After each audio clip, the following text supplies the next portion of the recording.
Ini adalah contoh coverage yang disimulasikan dengan menggunakan atol. Jadi ini adalah tampilan level sinyal yang ditampilkan dengan menggunakan simulasi atol. Nah, di sini ada gambar warna-warna yang diterangkan di sini.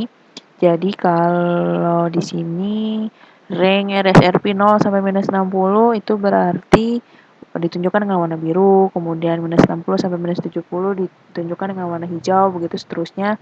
Nah, di sini kita kelihatan bahwa yang dekat-dekat site biasanya memang ada di level yang sangat bagus. Nah, untuk perencanaan coverage planning biasanya dengan melihat coverage seperti ini, ada satu spot coverage yang tidak optimal. Ini salah satu contohnya misalkan. Nah, ini spot yang ini ada di rank sekitar ini minus 90-an, kemudian yang ini sekitar minus 100. Berarti kalau di handphone itu barnya itu satu bar lah ya. Nah, biasanya dengan perencanaan coverage planning di sini bisa ditambahkan satu set di titik ini. Kira-kira seperti itu. Nah, kalau perencanaan dengan capacity planning biasanya antara yang misalnya saat ini Dayakolot dengan saat Radio Palasari itu penduduknya padat misalkan. Walaupun secara coverage dia optimal, tapi misalkan secara capacity dia overload, bisa jadi kemungkinan di sini ditambahkan satu site. Itu kalau contoh perencanaan secara capacity. Jadi tidak melihat coverage secara khusus, lebih melihat kapasitas atau penggunaan usernya. Ini untuk gambaran perencanaan secara coverage dan juga secara capacity.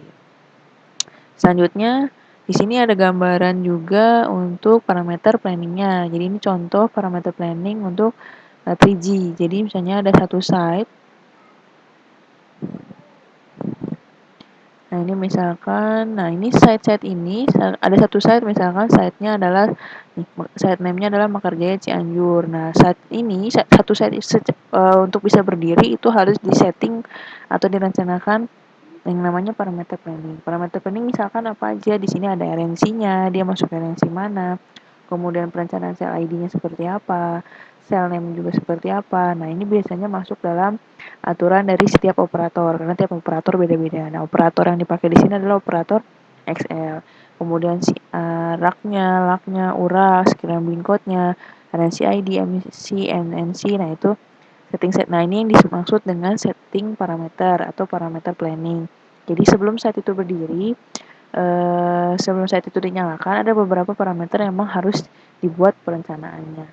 Gitu, itu gambaran untuk parameter planning. Jadi mudah-mudahan teman-teman kebayang bedanya coverage planning, capacity, dan juga parameter planning.